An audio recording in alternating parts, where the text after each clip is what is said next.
What if I told you there was a difference between studying John Wesley's theology and doing theology as a Wesleyan? Over the last 50 years or so, Wesleyans have devoted tremendous energy to researching and recovering Wesley's own theological commitments, as evident in his sermons, letters, and treatises. But what happens when we move beyond asking, what did Wesley believe, and begin asking, how should Wesleyans do theology today? That's where this book comes in. Love Divine, a Wesleyan Systematic Theology by Thomas McCall and Jason Vickers. And both of them are with me today as guests on this episode of Theology Project.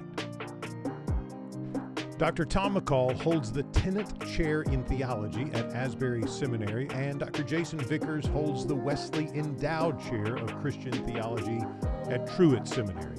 Both of these guys are friends, and I'm excited to introduce them to you today. Before we get to the conversation, let me say a big word of thanks to our sponsor for this episode, Wesley Biblical Seminary. If you've been in ministry for a while, you know how easy it is to get so busy doing ministry that you stop investing in your own growth. That's one reason I'm happy to recommend the Doctor of Ministry program at Wesley Biblical Seminary. It's designed for pastors and ministry leaders who want to renew and retool their ministry while continuing to serve where God has called them. Learn more about the D-Men that makes a difference at Wesley Biblical Seminary by clicking on the link below. Now let's get to my conversation with Tom McCall and Jason Vickers. Glad to have you guys on here. So real quick, one of the things I like to do when I have seminary professor colleagues on is invite any of your students, current or former, to drop a comment in whatever platform you're using and let us know what class you took. And since both of you guys have taught at multiple institutions before your current institutions, commenters let us know what school it was at. All right, so I'm reading Love Divine, and as I'm reading, I'm thinking theologians don't usually write books together.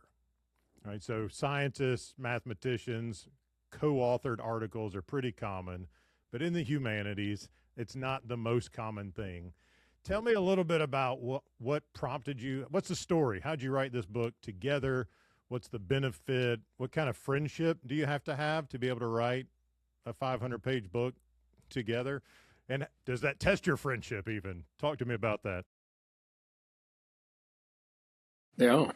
Well, this, as you probably know, is not our first book together. It's actually our second book co-authored together. And I think this one, in a way, came about because of the first one. The first one's a lot shorter. It's just over 100 pages. And we had so much fun doing that I think it was natural to want to do something bigger. That first book was a result of the outpouring event at Asbury. And Tom and I were already friends, and we were hiking together and doing other things together, mostly outdoors. And we were both participating in the outpouring event. And we found, as we talked about it, just a real enjoyment of in reflecting on what was happening, reflecting in a theological way, which then sort of led to the first book. And then Tom suggested that I come alongside him to work on this bigger systematics project. And so that's the kind of the origin story.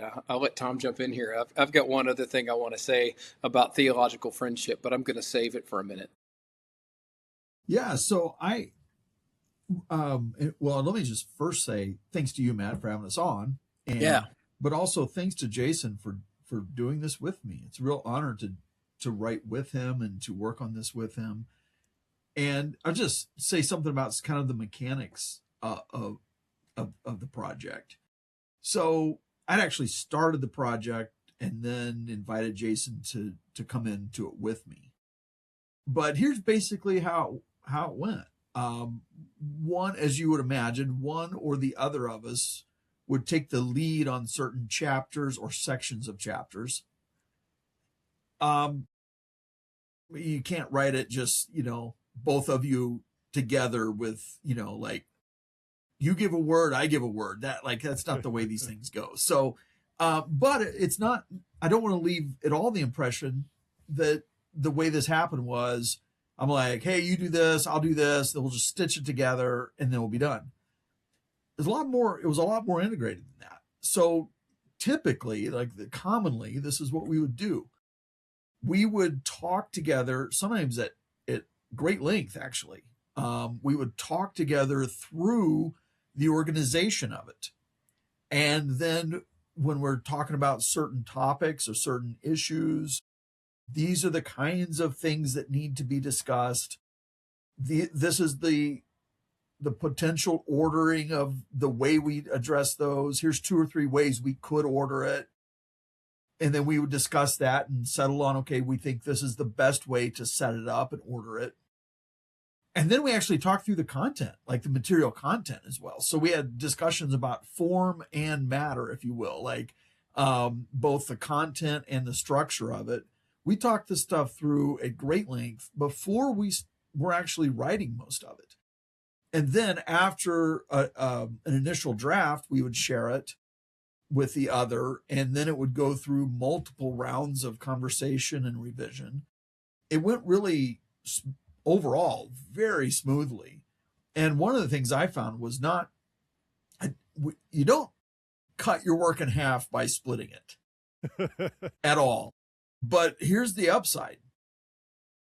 In our case at least, I'm absolutely convinced that the whole thing is better for the fact that we worked it through, again, not just sort of stitching it together after it's done, but working it through at all sort of multiple levels, having these conversations and sometimes extended conversations. And in almost every case, I think I came away with a clear understanding of not just the issues, but also the way to approach them and the potential dangers of doing it this way or that way. So as far as just the mechanics go, I mean, if some of you all know us well and want to do redaction criticism, help yourself. You can try to figure out who took the first shot on various sections, right? You can do that, but it's not that Jason wrote half of it and I wrote half and then we just slammed it together. Yeah. That's just not the way it went down at all. I will say, I mean, I know both you guys decently well, and I found myself going, I wonder who did this part, right? And it doesn't feel like it feels very, not uniform is not the right word, but like integrated. It's not obvious to me that, well, Tom wrote this chapter and Jason wrote that chapter. So well done on that. Well, there were even a couple of places along the way where we had good laughs over the fact that, there might have been a line or two or a paragraph that I wrote that we agreed people would think Tom wrote, and vice versa, right? That people that knew us would probably think, oh, this must be Tom, when in fact I wrote it, or the other way around. That process, I would say, this is the one thing I want to add about theological friendship and kind of what our relationship is like, and but I think, theological friendship is among other things about trust. You come to trust someone, and you trust that you share common goals to get at the truth, about God, about creation, about ourselves, our lives, in the case of writing a book together, to make something better. One thing Tom will probably remember, Tom, years ago, he kind of ruined one of my theological heroes. Not really, but this is how it works. So I've for a long time had a deep appreciation for Jonathan Edwards. And one day I was carrying on about this line Edwards has about God thinking the world ex nihilo in every moment, right? And just what a powerful idea that is, right? And it really is. It's from a certain vantage point, if you're thinking about ontological dependence, it can be, it's a powerful way to express that. And Tom said, well, he said, I'm not, I don't think I agree with that, and I'm like, what do you mean? He's like, well, because that might, taken a certain way, mean that each moment God thinks into existence evil things that are happening in that moment, So that really complicated things for me, and sort of robbed me of one of my great theological heroes. So, but you do that for one another. You push back, and actually, in all seriousness, it caused me. Tom helped me to rethink that part of Edwards, and to go back and think about it from a different point of view. So you're saying the charge was that basically makes God the author of evil in this nanosecond, right? Yeah. Interestingly, so I've been reading right before we got on this call. I was working through some parts of Wesley's sermon on divine providence, where so for him it's creator preserver, creator keeper, which is probably a healthier way to come at that than creator every single moment of every, like in the slightest nanosecond, I guess. So yeah, it's helpful. So you got to have some trust to be able to work with someone who can deconstruct your theological heroes.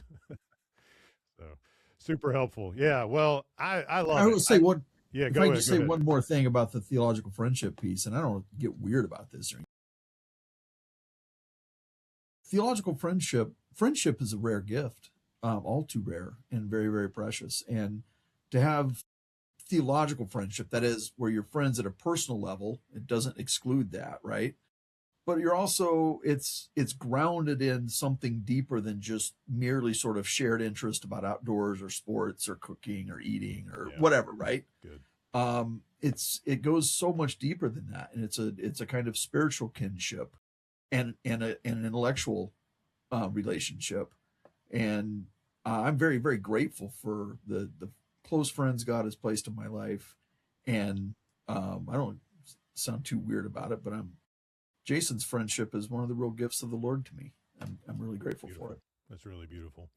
And I think I hear almost weekly how hard it is for adults to have long-term substantive friendships.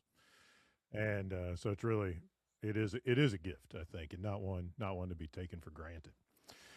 All right, let's jump in to the distinction. This is a distinction I made in the introduction to this interview, conversation. So what's the difference between studying John Wesley's theology and actually doing theology as a Wesleyan? Well, let me take an initial swing and then pitch it over to Tom. The first thing I think we both want to say here is that we have enormous appreciation and respect for people who have spent their lives studying John Wesley's theology, who have written on that extensively. I'm thinking of Ken Collins and Randy Maddox and others. And in no way, we both, we have learned from that work. We admire it, appreciate it, and think that it ought to continue. So I just want to get that out of the way right, at the beginning. But on the other hand, there, as you were suggesting, Matt, there is a real difference between Wesley's theology and Wesleyan theology. And one maybe just initial comment here is that Wesleyan theology, I think of it as a tradition, which almost by definition can't be limited to any one thinker, any one person. So that'll just be my sort of opening comments, and then I'll chime back in a minute. Yeah. Go ahead, Tom. So I look at it like as Jason was saying, the study of the theology of John Wesley within its own intellectual context and in relation to the debates and the controversies and the movements and all the things that were going on, that's a really, really valuable project. And I'm very, very grateful for it. Not only do Jason and I appreciate it, I think it's really safe to say we're deeply indebted to it. Like, we're able to do the work we're doing partly because of that, right? We're able to take that historiographical work and use it for constructive purposes. But there is an important distinction between the study of John Wesley's theology, which is primarily a historical endeavor, at least if it's got to be a historically grounded endeavor. That's different than a constructive Wesleyan theology, which articulates the faith. The faith is understood by Wesleyans, right? The Christian faith is understood with Wesleyan commitments and convictions, articulating that for the church in the 21st century. These are just different projects. Yeah. They're related, but they are different. One works specifically to locate Wesley within his context.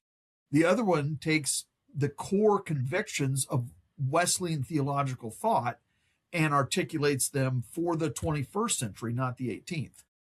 Again, these are both important. They're different projects. We've actually done some of the historical projects. We've worked on some of that ourselves. Jason, more with the Wesley bit. I've worked actually a bit more with other figures from our tradition. But we've both done some of the historical work. But we're actually, in this work, what we're doing is the constructive articulation for us today. If I can just draw a brief parallel here.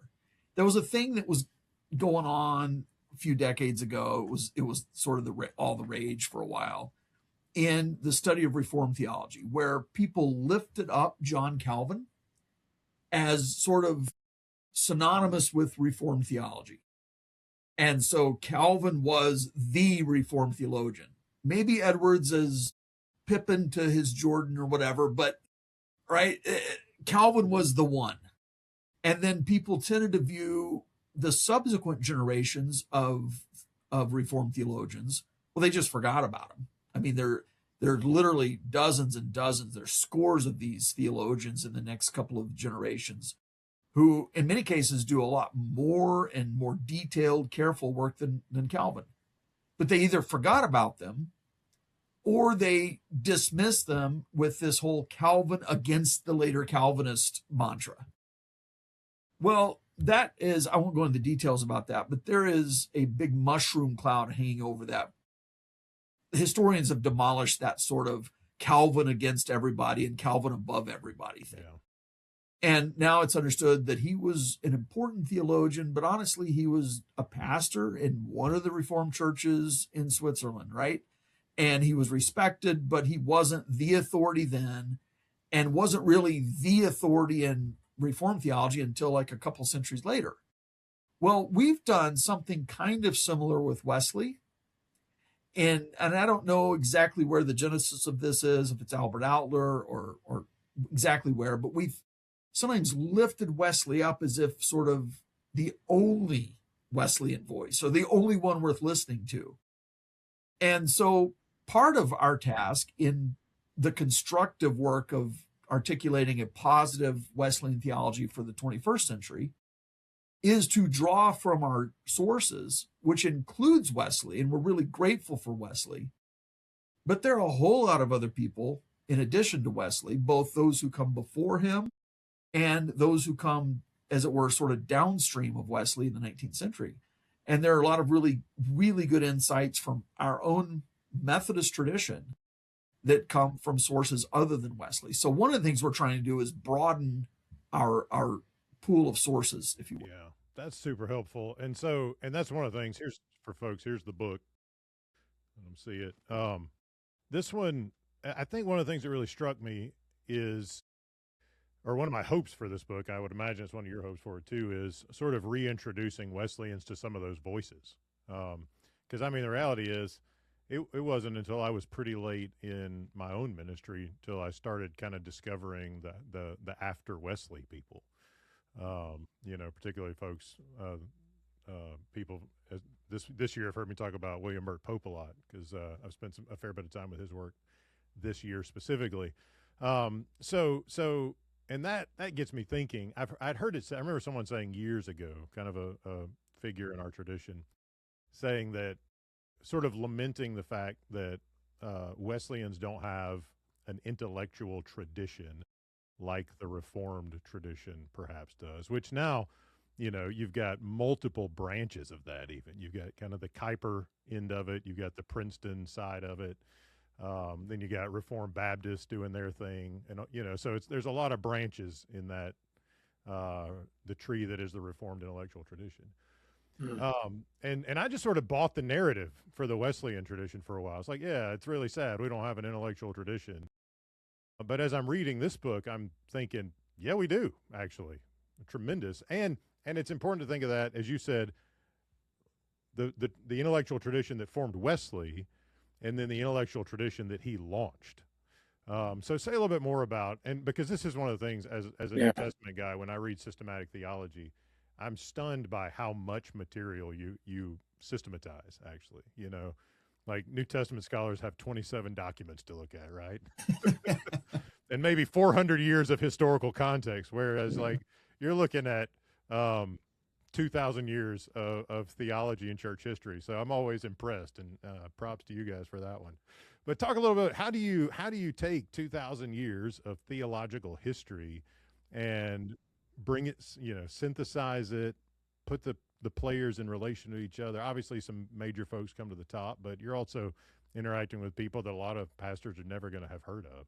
Talk to me a little bit about that process and how that informs our understanding of a Wesleyan intellectual tradition. Yeah, I think listeners of the podcast, and you don't even have to do the book to do this. I think you might be able to get most of the intro for free on Amazon, the little previews they give you. And I think you'll find a lot of helpful, the listeners of the podcast will find a lot of helpful information about how we think about systematic theology and how it differentiates from other kinds of theology in that intro that would speak, a fair bit to what you're asking here.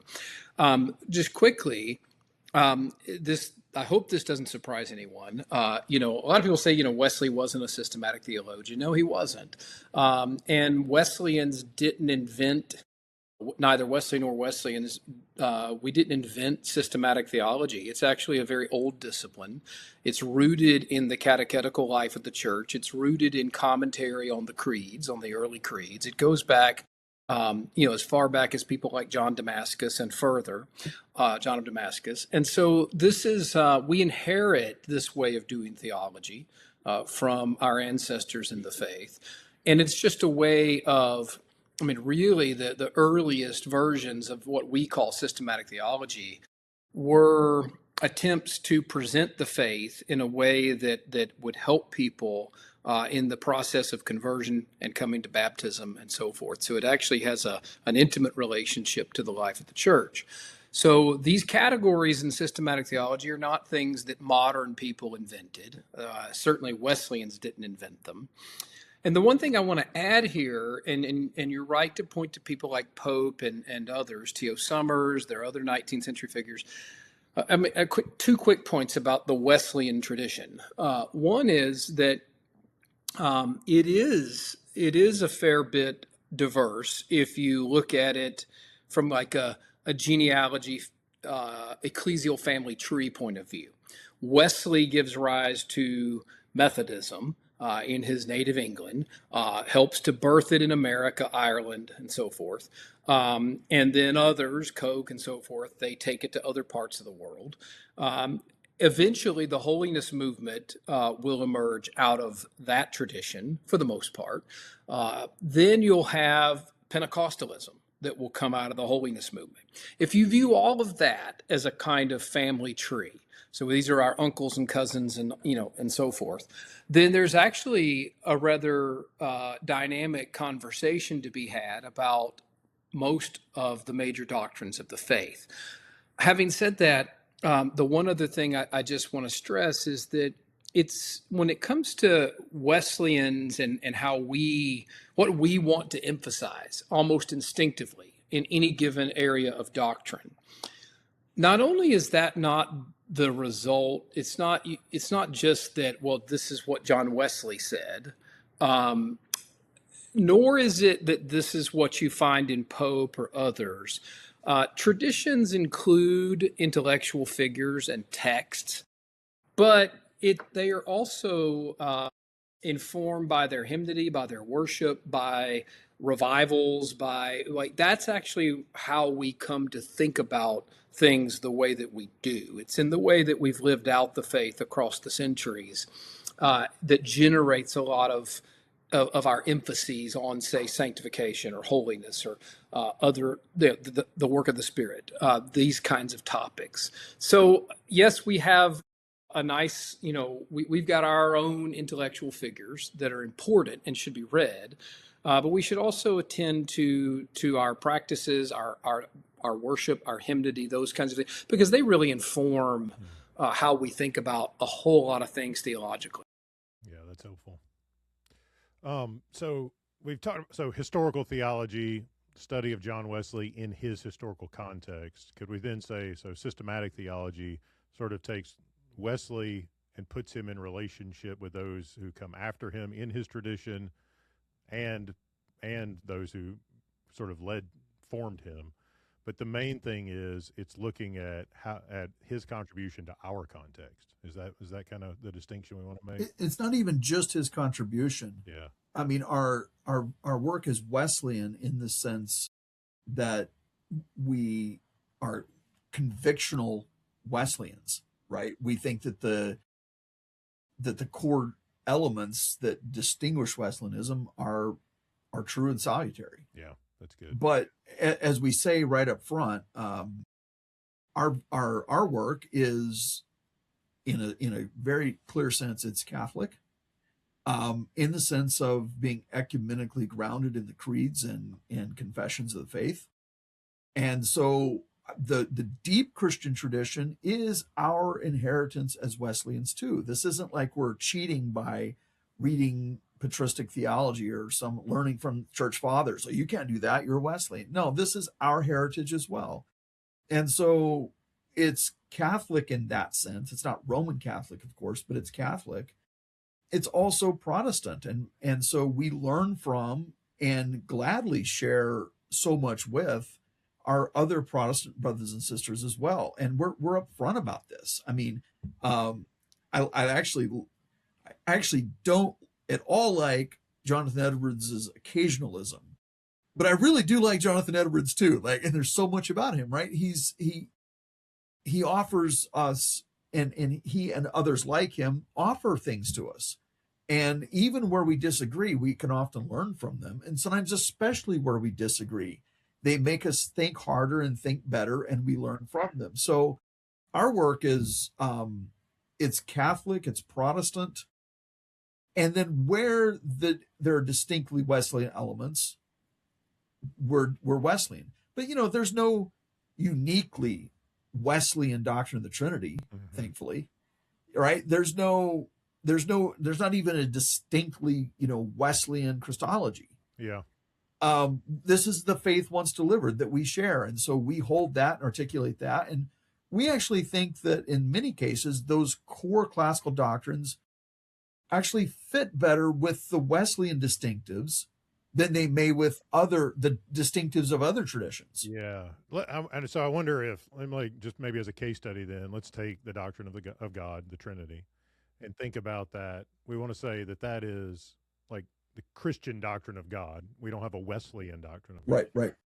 But we probably would want to sort of maybe say, as Wesleyans, we start our doctrine of God differently than maybe the Reformed tradition would, whereas we want to emphasize love divine, holy love, perhaps in contrast to starting with divine sovereignty, perhaps, or I don't want to oversimplify it, but talk a little bit about it's not so much a distinctive doctrine of God, but is there a framework like a Wesleyan framework for thinking about God that distinguishes us from other traditions? Let me do a quick thought and then pitch it to Tom here. One of the things I want to resist is, because this is so easy, it's easy pickings, right? To kind of, you hear sovereignty and you go, oh, that's a Calvinist thing, right? As if Wesleyans don't believe in divine sovereignty, as if we shouldn't, be able to talk about God's sovereignty. And then, we do that with a lot of things. So I think that we want to be careful not to develop allergies to certain doctrines or emphases because we associate them with Catholicism or the Reformed tradition. So that would just be one really quick thought about this. Yeah, I actually want to affirm that and echo that as well, and maybe even amplify it just a bit. It it's so easy, yeah, for us to sometimes as Wesleyans, like, we're into this and they're into that, and we're not them, so we don't do that, right? As if, I mean, the doctrine of God's sovereignty, as with any doctrine, can be skewed, warped, and misunderstood and weaponized, clearly. But the doctrine of divine sovereignty, I actually think, is a beautiful doctrine, and it's pastorally relevant. It's comforting. It's not something we reject just because it gets used, it gets understood in a particular way by people we disagree with, or sometimes gets sort of weaponized in ways that we find problematic. We don't reject the doctrine of sovereignty. And this, sadly, I think, has happened sometimes in Wesleyan theology, particularly in the 20th century. You get several movements that are like sort of allergic to sovereignty, or sometimes even omniscience, or divine simplicity is taken to be sort of this bad, scary doctrine that only those people believe. And we don't believe that because we believe in a warm relational deity or something. It's like, no, let's not fall into those sort of bifurcations that cut us off from really helpful and resources and really, actually, I think, important truths. Is so acknowledging, though, right, that, and I can't help but sort of feel like Al Coppage is looking over my shoulder with portraits of God, right? Like, he's like, you want a well-rounded vision of God. Yep. But are we going to, I mean, we recognize that some different traditions emphasize different aspects of that. And I'm wondering, I guess, what distinguishes a Wesleyan, I mean, how do Wesleyans tend? Maybe the question is, how do we do it differently? And where do we? Is there a corrective there? Do we need to be careful about doing it differently? I mean, it sounds like you're saying that as well, but I'm still trying to. Well, I mean, I think, okay. So broadly, just a real broad stroke. We're not strict determinists. We don't think about God in a way that God determines everything that happens in a way that makes human agency, it sort of makes a mockery of human agency. Meticulous sovereignty, you might say. So there are things like that are going to be characteristic of the Wesleyan way of thinking about God. On the other hand, what Tom said a minute ago, that the idea that there might be some utterly unique way of thinking about God that is Wesleyan would be quite disturbing. So I think we both think that our vision of God, and the one that we articulate in the book, is one that our Catholic and Lutheran and Eastern Orthodox friends would have no trouble signing on to. The one thing I would say here is, the basic content of a doctrine of God is well established. It's sort of a given in terms of the major categories, the kinds of things you have to think through and articulate. And then, I think within those given categories, okay, there are things we Wesleyans probably get a little more excited about. So we do want to talk about God's holy love, and when we get to God's holiness, God's love, that's where we're gonna turn the volume up, and get our hankies out. Well, and one of the things I like about it is even how, like, the doctrine of creation is understood in light of intertrinitarian love. So I mean, I forget exactly how you put it, but the idea is that thinking about all of theology through this this framework of Father, Son, and Holy Spirit, eternal perfect love, who then creates as the free expression of that love, so that the creation can participate in it. That invites us to maybe think about all that God has made a little differently than, just this theater for his meticulous, predestination or something like that. Yeah. So on this, or just methodologically, there's a point here I do want to just mention. Yeah, come on. That we've been talking about the way the conversation's gone as sort of, and understandably, but it's kind of gone toward the distinction between historical and systematic theology. Yeah, yeah. We also wanted to say that we're doing our best for everything we say to be grounded in Holy Scripture. Yeah. So we don't want to sort of lose sight of the importance of biblical theology and the overall biblical narrative, the arc of the biblical narrative in our theology as well. Yeah, that's which we certainly hope and pray is consistent with that. Well, so on the issue though, that you were talking about, I mean, it's our conviction, and this drives the book. I mean, I hope this comes through on the first reading, and I hope it comes through on multiple readings. Our conviction is that God is necessarily and perfectly utter, complete goodness. Which is to say, in the holy love of the triune life shared between Father, Son, and Holy Spirit, this is who God is. Perfect, complete, utter goodness.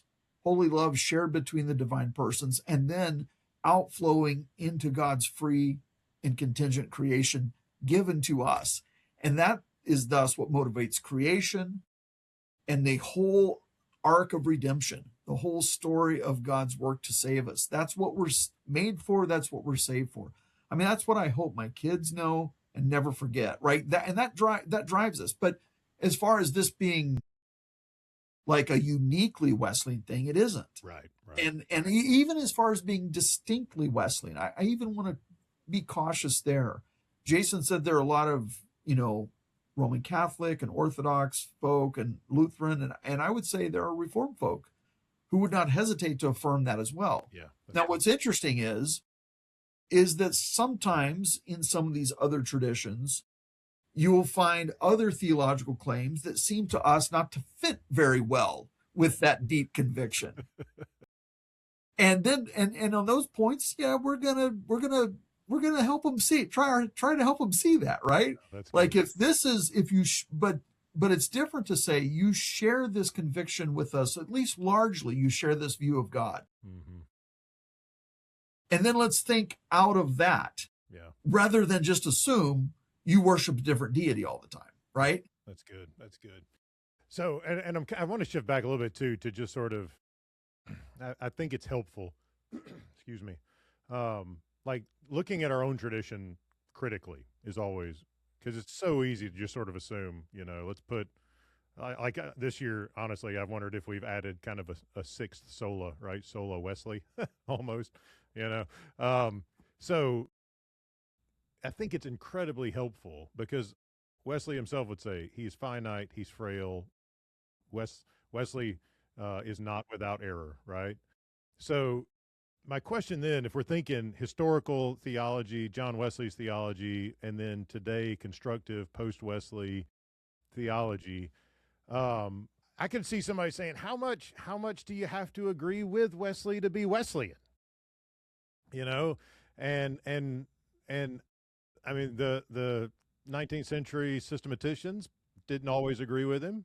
What makes them Wesley? You guys don't always agree with him. What makes you Wesleyan? I mean, and maybe we'll even dip into a couple of case studies on where the tradition either develops underdeveloped things in Wesley or even disagrees with him at times. But how would you answer someone if they ask how much you have to agree with Wesley to be Wesleyan?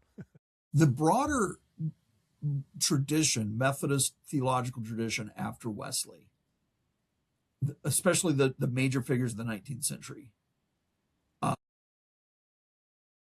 William Burt Pope, John Miley, Minor Raymond, Thomas Summers, Thomas Ralston, you could keep adding names. We won't do that. It's interesting to see how they interact with Wesley. Mm-hmm. on many topics, they just don't talk about Wesley's views. They articulate to the best of their ability, a Christian doctrine of God, creation, providence, sin, salvation, right? Atonement, church, right? They'll walk through these things. Sometimes they'll quote him, but it's never like they start by asking, well, first of all, what did Wesley say? Interesting. And then we defend that or whatever, right? I don't want to signal like disrespect from them. I don't think that's going on. But it's not like they look to him like, well, we have to make sure everything lines up perfectly with that. Yeah. And it's not like they're starting with that issue. And when they do discuss him, sometimes they just disagree. And they're like, he got this one wrong. And given his convictions about certain theological topics, he shouldn't have said this about these other topics. You know, part of what makes systematic theology systematic is the attempt at a coherent whole. And the understanding then that what you say at one point of Christian doctrine matters downstream, but also matters upstream. And so, you know, we shouldn't be saying things about Christ that are inconsistent with what we believe about God, for instance, right? Or we shouldn't be saying things about salvation that can't be true if our Christology is true, right? So there's a kind of coherence that we're at least aiming at. And sometimes, like John Miley will sort of ding Wesley on saying things at one point that aren't consistent with things he says elsewhere. And so they don't look at him as the source or sort of the authority. Yeah. But isn't it a sign of health that the tradition is not kind of doing a hagiography treatment with Wesley? Absolutely. Yep. Yeah. We've got to be able to read our heroes critically, I think. So I wonder if we could do a little case study on this, right? So I'm thinking of, take, for example, doctrine of creation has been on my mind recent months. Jason and I worked together on a team on the GMC Articles of Faith proposed. Tom, we're grateful you wrote, along with some other guys, some really helpful feedback on that to help us tighten up a lot of it. I'll say, and so one of the things that's in the proposal is a doctrine of creation. And it's in there because the existing predecessor documents don't have a doctrine of creation. But if you open up any book on basic Christian doctrine or any book on systematic theology, you have a chapter on the doctrine of creation. And so writing team, we kind of said, this is a major theological topic. Let's put a paragraph in there on it, particularly because it's important for helping ground our understanding of what it means to be made in the image of God, you know, on sanctity of life issues, medical assistance in dying, what it means to be embodied, transgenderism, so many things. Doctrine of creation attaches itself to that. So Wesley he has various sermons on God, where he gets into aspects of creation, new creation, God's love for fallen human beings. But he doesn't have a fully developed doctrine of creation. It's not in the Articles of Religion from the 16th century. What does it look like to develop? So it seems to me we have a doctrine. Maybe does Wesley just assume the doctrine of creation? Is it not in dispute, so he doesn't have to develop it? Is he just not interested? And what do we need to do subsequent to him to be able to offer 21st century global Methodists, broader Wesleyans in the world a healthy Wesleyan doctrine of creation? What's that look like? Well, let's just make sure we note that Scripture and the classical creeds, you don't get past the first line without creation showing up. So this is not so to not have an article, to not say something about creation, it seems to me to be a pretty big oversight. I mean, it's where the Scriptures begin. It's where the creeds begin. They begin with God creating the heavens and the earth, all things visible and invisible. A couple of things here. One of we were talking about coherence a minute ago, and we said that we believe that God is good. And one of the central messages of this book is that God is perfectly good. in that case, one of the first things we notice about creation is, it doesn't always seem good to us.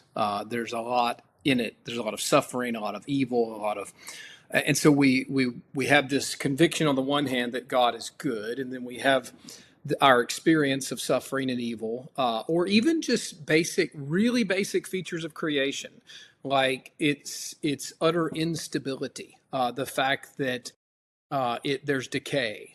If you live long enough, you'll get tooth decay. You'll get, a kind of decay of the mind. You won't remember things. So we know this about creation, that it doesn't seem stable. It seems, and so there's much about it that doesn't seem particularly good, which then raises this question: well, where does the not good stuff come from, or why are those aspects of creation the way that they are?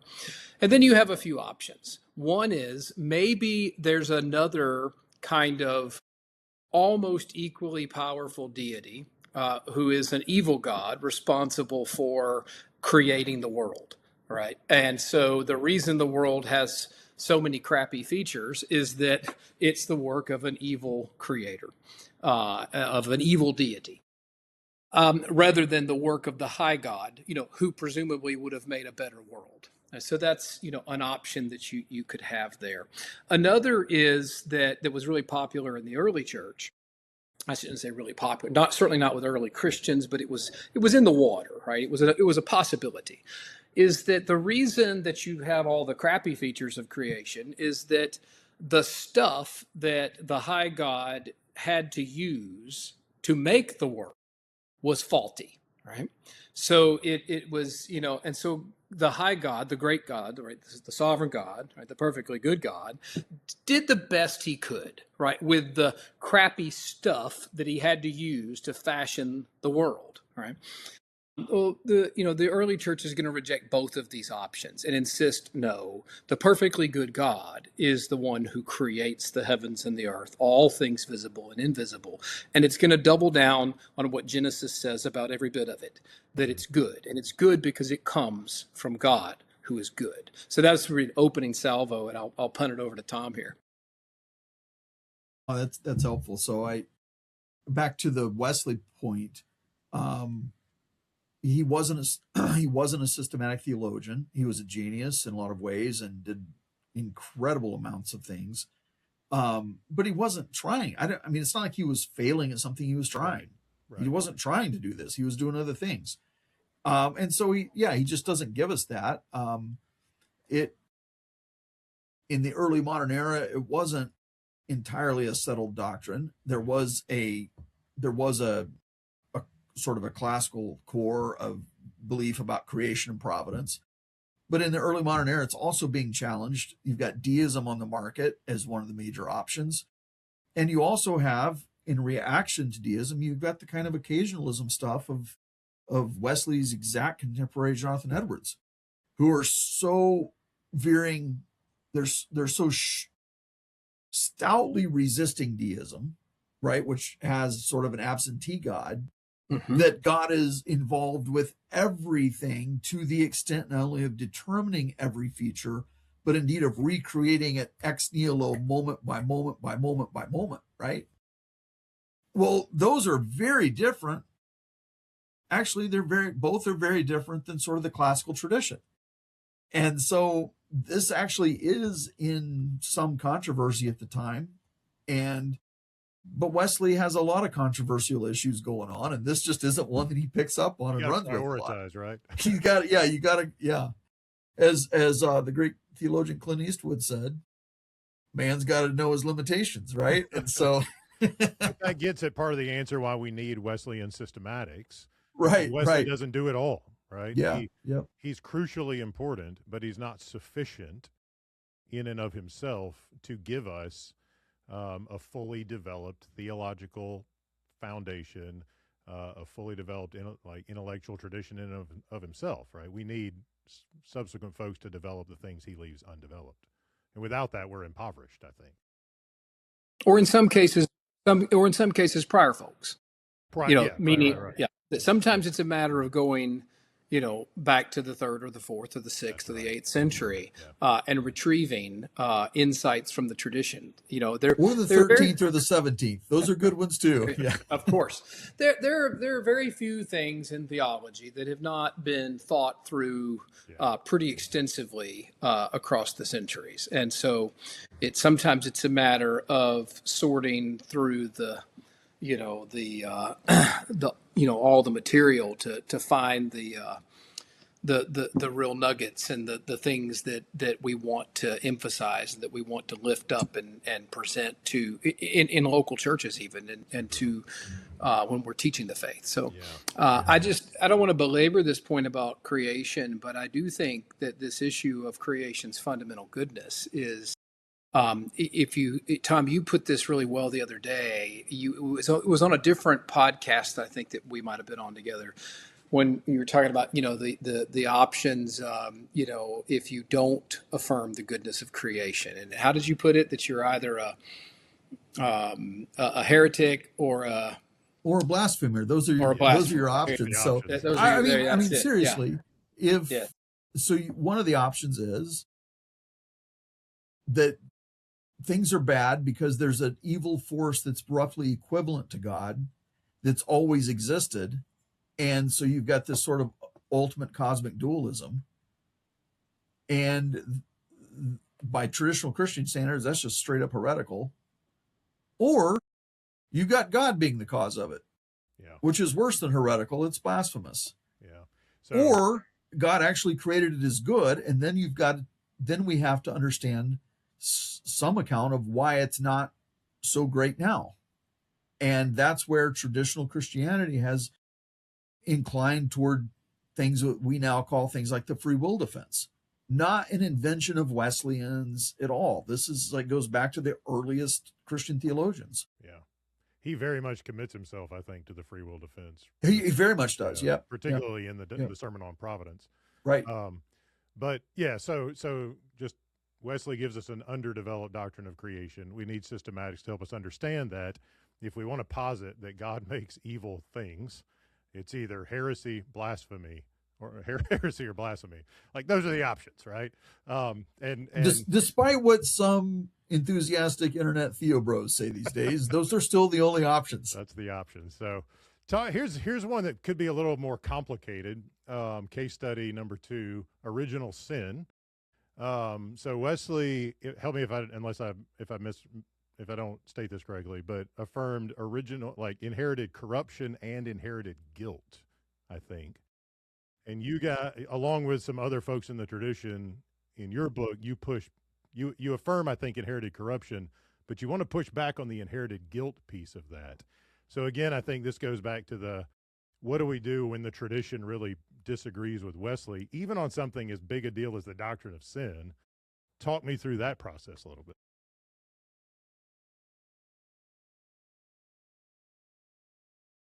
Well, especially in Western Christianity, at least since the late 4th, early 5th centuries, a doctrine of original sin has been considered orthodoxy, right?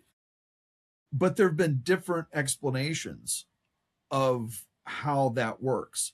And so without getting too much into the weeds or giving people reasons not to buy the book, right? There are different accounts of this. So there are views which break into roughly the views which say we are both corrupted by Adam's sin and its consequences, and also actually guilty for that first sin.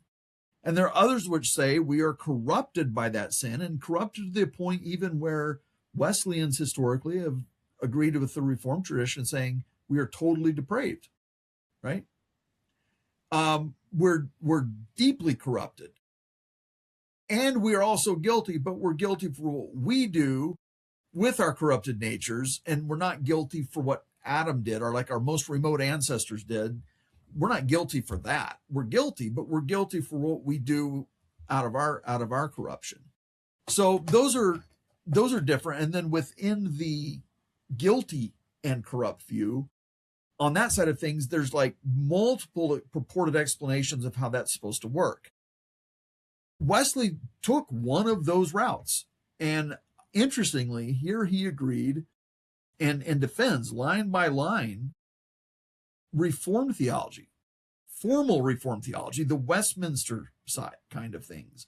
Oddly, sidebar, his exact contemporary Jonathan Edwards, who writes another big book on original sin, comes out about 3 months or so after Wesley writes his, interacts with a lot of the same people Wesley interacts with.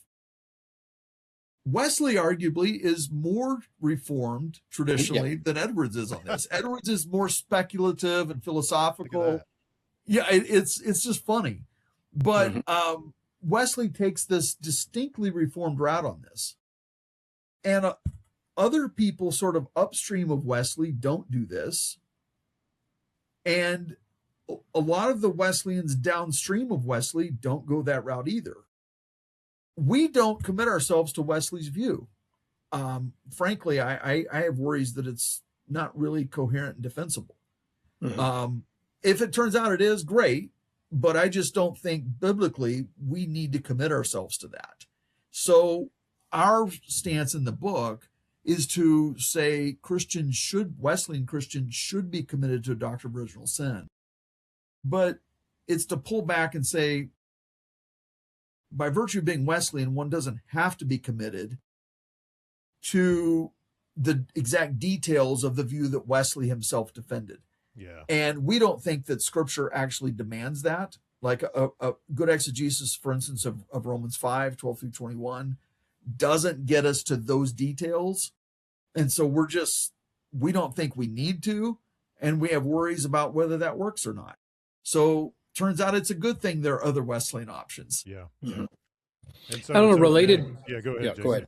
No, go ahead. Well, just on a related matter, that inclination, or that the way that Wesley goes there is, I think, one reason that in the Wesleyan tradition, there have been people across the centuries who have insisted on the doctrine of free grace rather than free will per se. That free will understood in a certain way doesn't cohere well with this notion that we are utterly, totally depraved, which would give you more the bondage of the will, right? That you can't, right? So that apart from the gift of grace, prevenient and otherwise, you can't even begin turning toward God, let alone living a life of obedience to God. So that's a sort of a related, a little bit downstream, not far. Yeah. But there is a conversation that happens within the Wesleyan tradition between those who want to insist that we believe in free will, and then those who would say, no, it's better to say free grace, all right, because of this, how you work out the implications of total depravity if you embrace that. Yeah.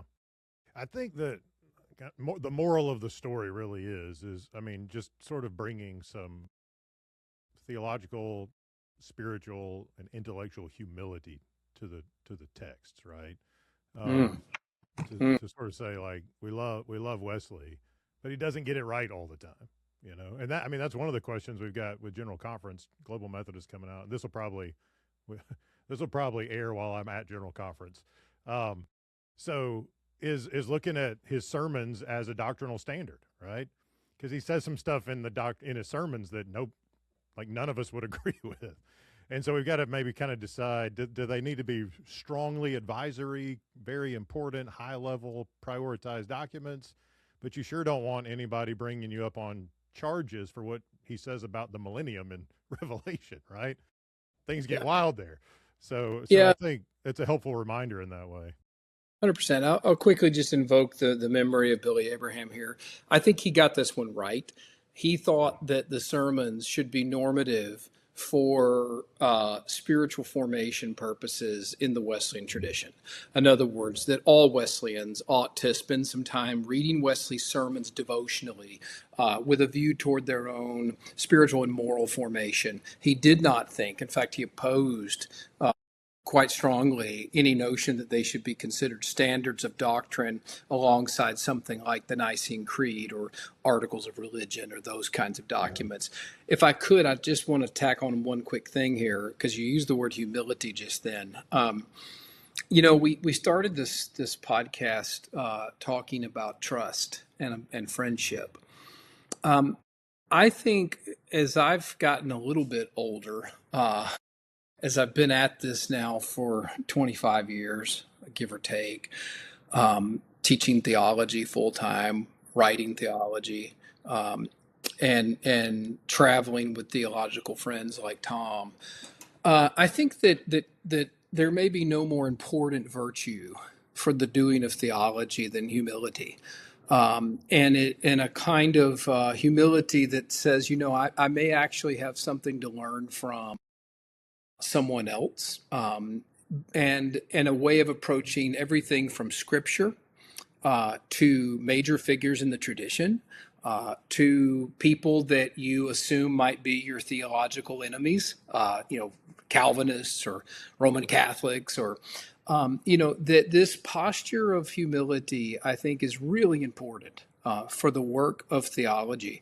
And that, when we, as opposed to approaching it almost from like a theology as warfare, like it's a fight to the death, and you sort of assume you've got all the answers worked out, and so you're gonna go into every theological conversation, ready for a fight, rather than trying to learn. So I just appreciate you using that word a minute ago, Matt.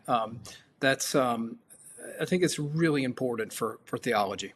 Yeah, I think that's a tremendous kind of closing exhortation there, if I can put it that way.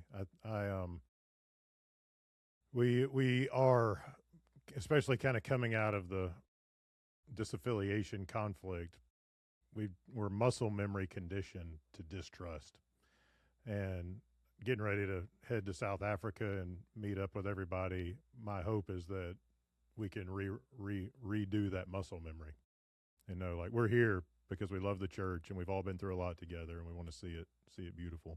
Thanks so much, guys, for coming on. I've loved this discussion. I love anytime we get to talk. So grateful. Thank you, Matt. Thank you, Matt. Thanks for all that you do, for all your work. It's fun. It's fun work. So, friends, the book is Love Divine, a Wesleyan Systematic Theology. And this is one, I hope everybody reads it. But if you are a pastor of a church in the Wesleyan tradition, Global Methodist, Free Methodist, United Methodist, Nazarene, whatever it is, if you pastor a church in the Wesleyan tradition, you will benefit and your congregation will benefit if you read this book. Grab it, read it slowly, read it twice, but it'll be a tremendous help to you. Friends, we'll do it again sometime. Thanks so much. All right. Thank you.